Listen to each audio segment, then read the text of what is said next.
¿Sabías que el microondas nació de un accidente?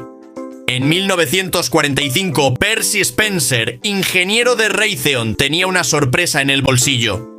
Mientras probaba radares, notó que su chocolate se había derretido. Las microondas lo hicieron. Decidieron probar con palomitas y huevos, y así inventaron el primer horno microondas. El primer modelo pesaba 340 kilos y costaba $5.000. Pero en 1967 llegó a nuestras cocinas. Hoy no imaginas la cocina sin él. ¿Y tú? ¿Qué invento accidental te sorprende más?